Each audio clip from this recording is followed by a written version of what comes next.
Halo, Assalamualaikum warahmatullahi wabarakatuh. Saya Susindi Yulianti dengan NIM 1321009 akan membacakan materi ataupun membahas materi mengenai epistemologi yang merupakan cabang dari filsafat ilmu guna untuk menyelesaikan ujian tengah semester filsafat ilmu.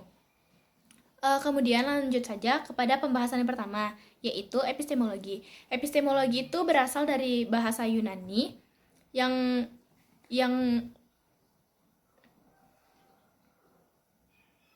yaitu episteme yang artinya pengetahuan dan logos itu ilmu pengetahuan. Jadi epistemologi itu merupakan salah satu cabang dari filsafat ilmu yang bicarakan tentang asal, karakteristik, kemudian dan jenis pengetahuan.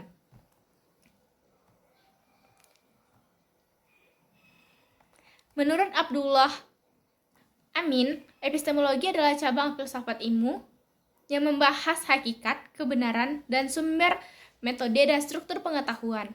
Misalnya, seperti mengupas bawang. Jadi kita akan mencari tahu bagaimana cara-cara untuk mengupas bawang tersebut untuk mendapatkan hakikat yang sebenarnya dari bawang tersebut. Kemudian,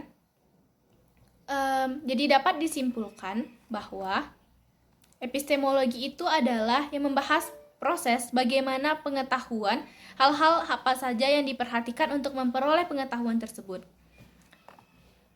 Yang kedua yaitu karakteristik epistemologi. Yang pertama yaitu epistemologi 1.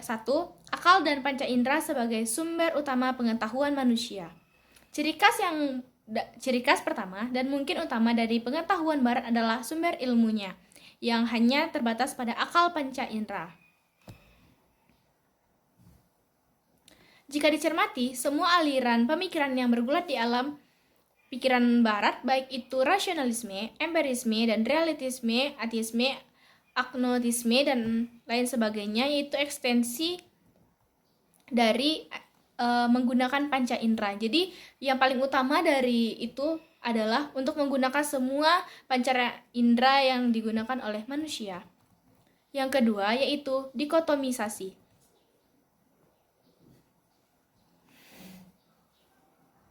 Dikotomisasi hakikatnya itu merupakan upaya pembagian atas dua konsep yang saling bertentangan. Misalnya seperti pada zaman barat dahulu, pada awalnya itu adalah pencampuran antara agama yang mengatur segala aktivitas ataupun mengatur hukum tentang kehidupan manusia. Namun, dikotomisasi itu pemecahan ataupun pembagian dari kedua belah pihak tersebut. Misalnya seperti urusan agama yaitu urusan agama saja, sedangkan kalau misalnya membahas mengenai ajaran-ajaran yang lain atau tidak sesuai dengan agama, maka itu tuh dipisah. Jadi adanya pemisahan antara agama dan juga hukum-hukum yang ada di masyarakat luas. Selanjutnya yaitu antroposentrisme, yaitu adalah suatu pandangan yang menempatkan manusia sebagai pusat dari alam semesta. Jadi apapun yang terjadi dalam semesta, pusatnya itu harus ditujukan kepada manusia tersebut. Misalnya seperti kebijakan terhadap alam harus diarahkan untuk mengabdi kepada kepentingan manusia.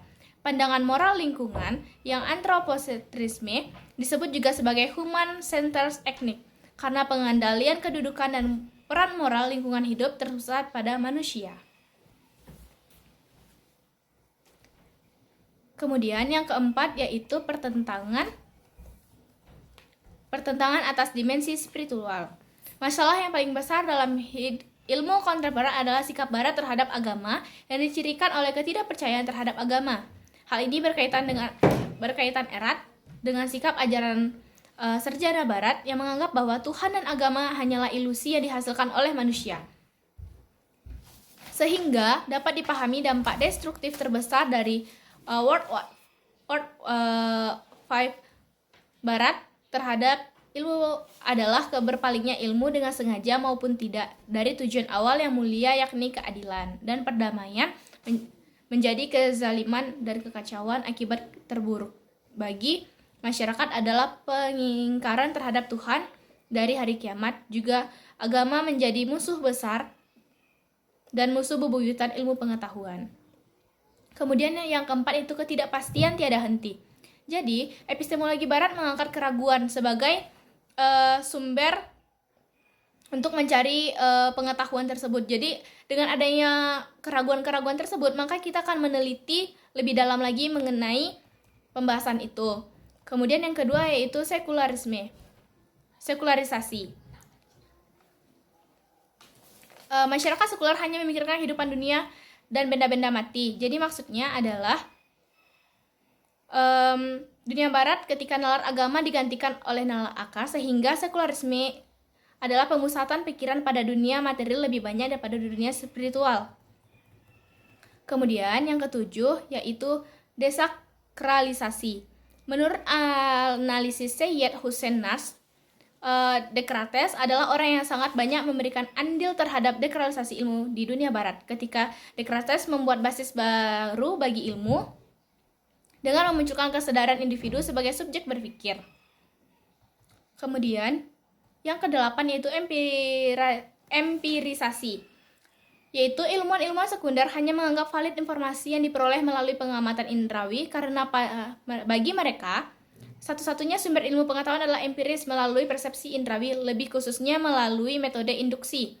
Metode induksi ditempuh oleh akal atau nalar sehingga dicurigai sebagai a priori, yakni tidak melalui pengalaman atau tidak empirisme. Kemudian C. Aliran-aliran epistemologi. Yang pertama itu rasionalisme. Rasionalisme dapat didefinisikan sebagai paham yang sangat menekankan akal sumber utama pengetahuan manusia, memegang otoritas dalam penentuan kebenaran pengetahuan manusia. Kemudian yang kedua yaitu empirisme. Empirisme berasal dari bahasa Yunani yaitu empiria yang berarti pengalaman. Jadi, aliran tersebut menggunakan pengalaman-pengalaman sebagai cara untuk mendapatkan suatu pengetahuan. Yang ketiga yaitu kritisisme, adalah aliran epistemologi yang mengembangkan oleh Immanuel Kant, yaitu seorang filsuf Jerman yang mencoba melakukan upaya penyelesaian perbedaan tajam antara aliran rasionalisme dan empirisme. Ia berpikir bahwa kedua-duanya itu bisa digunakan untuk mendapatkan suatu rasionalisme, maka memerlukan juga pengetahuan di dalamnya. Kemudian yang keempat yaitu intuisionisme, yang dipelopori oleh Henry Bergson. Bagi Bergson, indera dan akal manusia sama-sama terbatas dalam memahami realitas secara keseluruhan. Berdasarkan kelemahan akal dan indera tersebut, Henry kemudian mengembangkan kemampuan tingkat tinggi yang dimiliki oleh manusia, yaitu intuisi. Menurutnya, intuisi merupakan sarana untuk mengetahui secara langsung dan seketika. Unsur utama bagi pengetahuan adalah kemungkinan adanya suatu bentuk penghayatan langsung intuisif, di samping pengalaman oleh panca indera. Sekian yang dapat saya sampaikan. Wassalamualaikum warahmatullahi wabarakatuh.